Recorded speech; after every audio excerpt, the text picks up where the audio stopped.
Broiler পোৱালি অহাৰ আগতে আমি কি কৰিব লাগিব, ফাৰ্মত কেনেকুৱা কাম থাকে, যেনেধৰণে আপোনাৰ হোৱাইট টাইচ আমি কেনেধৰণে কৰিব লাগিব, ফাৰ্মত কেনেকৈ আমি বাৰ্নিং কৰিব লাগিব, তাৰ উপৰিও আমি কি ধৰণে আমি ফগিংছ কৰিব লাগিব, আৰু কেনেকৈ আমি পোৱালি কিমানকৈ এটা বুডিঙত দিব লাগিব, আৰু যদি আমি এটা বুডিঙত যদি আমি বেছিকৈ দিওঁ আমাৰ কি প্ৰব্লেম আহিব, আৰু আমি চূণ আৰু বাৰ্নিং আমি কেনেধৰণে কৰিব লাগিব, এইবিলাক গোটেই সবিশেষে কিন্তু মই এইটো ভিডিঅ'টোতে আপোনালোকক দিব গৈ আছোঁ। যদিহে আপোনালোকে নতুন ফাৰ্মাৰ তেনেহ'লে আপোনালোকক বহুত ভিডিঅ'টো লাভদায়ক হ'ব গৈ আছে। আপোনালোকে ভিডিঅ'টো স্কিপ নকৰাকৈ শেষলৈকে চাই থাকিব।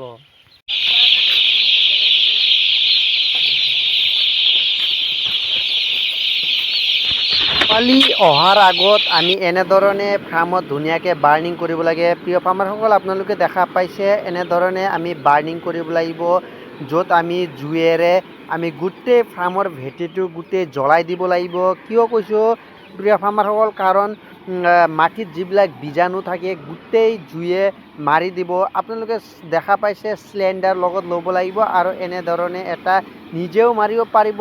আপোনালোকে নিজেও বজাৰত কিনিবলৈ পাব, 300 টকাহে লয়, ইমান টকা নপৰে। আৰু আপুনি চিলিণ্ডাৰটো নিজে আপোনালোকে লৈ ল'ব লাগিব গেছ এজেঞ্চিৰ পৰা।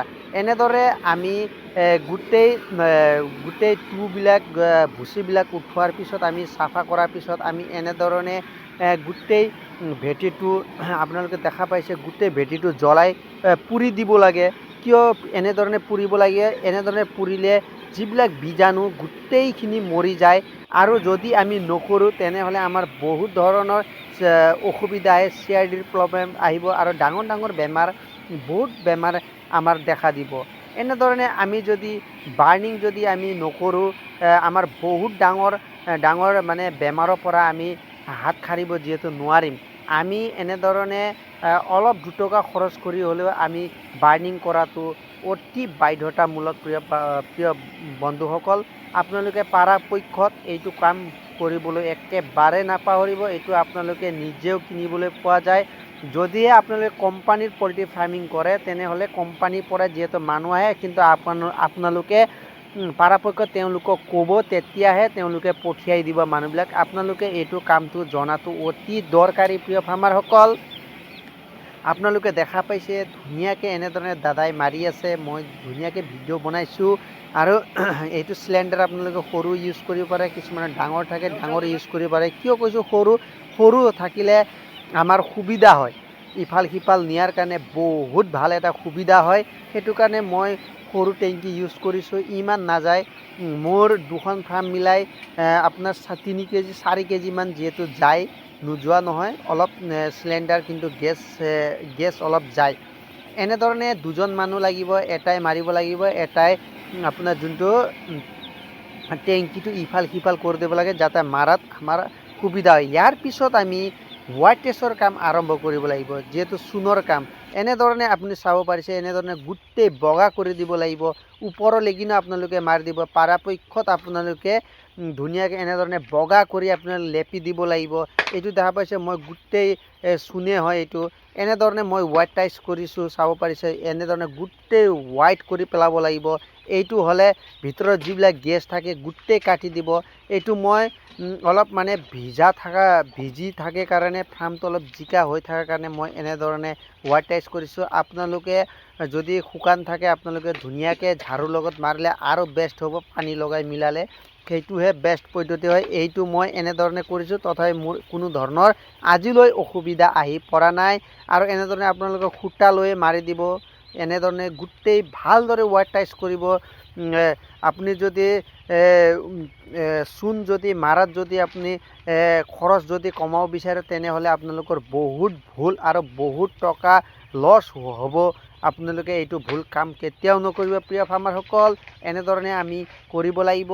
আৰু মোৰ কোৱা এটাই ৰিজন হ'ল, যিসকল নতুন ফাৰ্মাৰসকল তেওঁলোকে যিহেতু এইটো কথাটো জানি থোৱাটো অতি দৰকাৰী। তেওঁলোকে ফাৰ্ম বনোৱাৰ পিছত বাৰ্নিং আৰু এইটো যোনটো হোৱাইট টাইচটো আপোনালোকে ধুনীয়াকৈ কৰিব। আৰু এনেধৰণে চাওক বুডিঙৰ কাম তেতিয়া আৰম্ভ কৰিব। বুডিং কাম আপোনালোকে দেখা পাইছে মাজৰ পৰা মই 12x12 বুডিং হয়। আপোনালোকে ধুনীয়াকৈ দেখা পাইছে 12x12 বুডিঙত আপুনি 400 পোৱালিৰ পৰা 450 পোৱালিৰ পৰা আপোনালোকে একেবাৰে বেছিকৈ নিদিব। ধুনীয়া কমফৰ্টেবল হ'ব।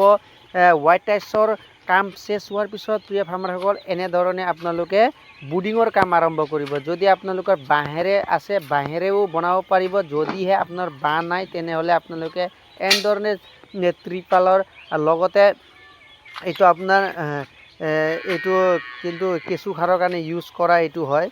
তাৰ পৰাই মই বনাইছোঁ। আপোনালোকে তাৰ পৰা ফাইবাৰৰ হয়। এইটো আপোনাৰ এনেধৰণে টিঙৰ আপোনালোকে বনাব। 12x12 যোনটো মাজৰ পৰা 6x6 হয়।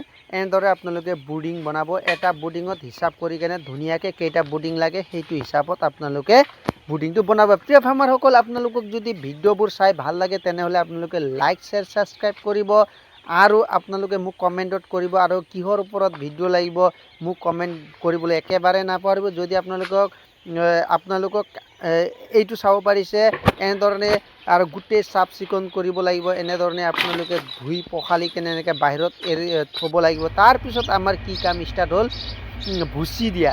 যোনটো আমি বুডিঙত এটা বুডিঙত আমি চাৰি বস্তাকৈ আমি ভুচি দিব লাগিব। তাৰ ওপৰত দেখা পাইছে আপোনালোকে চিলিং দিব লাগিব। এতিয়া বৰ্তমান ঠাণ্ডা আছে আৰু ছাইড বেৰাটো যিহেতু মাৰিব লাগে। তাৰপিছত নেক্সটটো হ'ল এইটো ফগিংছ। এইটো আপোনালোকে কৰিবলৈ একেবাৰে নাপাহৰিব। যিবিলাক ওপৰত যিবিলাক বীজাণু থাকে এইটোৰ লগত গোটেইখিনিয়ে কাট খাই যায়। ইয়াত কি আছে প্ৰিয় ফাৰ্মাৰসকল, ইয়াত আছে আপোনাৰ ঘট হয়। মাটিৰ ঘট লৈ আহি আপোনালোকে ফৰ্মিলেন 1 পোৱামান দিব। তাৰপিছত আপোনাৰ 200 গ্ৰামমান এইটো পটাছ দিব। পটাছ দি কেনে গোটেই ফাৰ্মটো ধোঁৱা কৰি পেলাব। এনেধৰণে কৰিলে আপোনালোকৰ ওপৰত বীজাণুবিলাক গোটেই কাট খাই যাব। এইটো কৰিবলৈ একেবাৰে নাপাহৰিব। তাৰপিছত এইটো চাওক পোৱালি ষ্টাৰ্টিং। তাৰপিছত আপোনালোকে ধুনীয়াকৈ ছাইড বেৰা গোটেই বৰ্ডিং চুডিং মাৰাৰ পিছত আপোনালোকে পোৱালি এৰা ষ্টাৰ্ট কৰিব পাৰিব। এনেধৰণে কোম্পানীৰ পৰা পোৱালি আহে। পোৱালি আপোনাৰ গাড়ীত লৈ আহে। আপোনালোকে চাব পাৰিছে ইয়াত 72টা আছে। এটা খাঁচাত আছে। মোৰ যিহেতু আজি 36টা খাঁচাত আপোনাৰ গোটেই মিলাই 2600 পোৱালি যিহেতু মোৰ ফাৰ্মত আজি আহিছে। আপোনালোকে দেখা পাইছে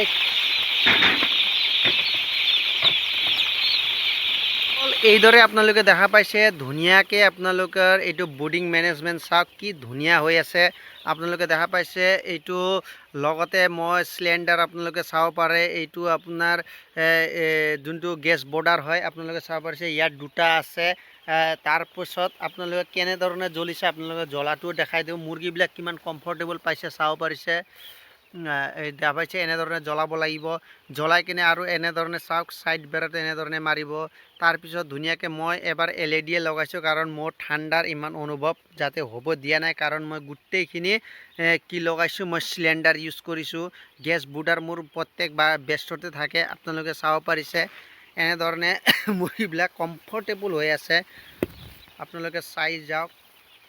এইবিলাক চাওক 6টা যিহেতু মোৰ বুডিং বনোৱা আছে। এইটো গোটেইখিনি গেছ বৰ্ডাৰ লগোৱা আছে।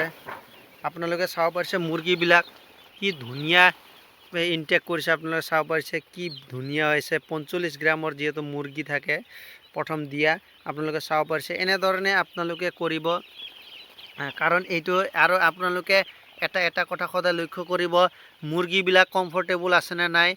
আপোনালোকে গালত দিও চাব পাৰিব। কাৰণ গালত দি চালে যদিহে ভৰিবিলাক ঠাণ্ডা হৈ থাকে তেনেহ'লে আপোনাৰ মুৰ্গীটো অলপ ঠাণ্ডা পাই আছে আৰু দানা ইনটেক কৰিছে নাই। এনেধৰণে যদি দানা পানী ধুনীয়াকৈ খাইছে এনেধৰণে আপুনি চুলেও আপোনালোকে গম পাব। এনেধৰণে দানা পানী থাকিলে অলপ ঢিলা হয়। যদি নাথাকে তেনেহ'লে টাইট হৈ থাকে। এইটো কি ধুনীয়া খাইছে দানা। এনেধৰণে আপোনালোকে নিজে চাই চিন্তি লৈ ল'ব।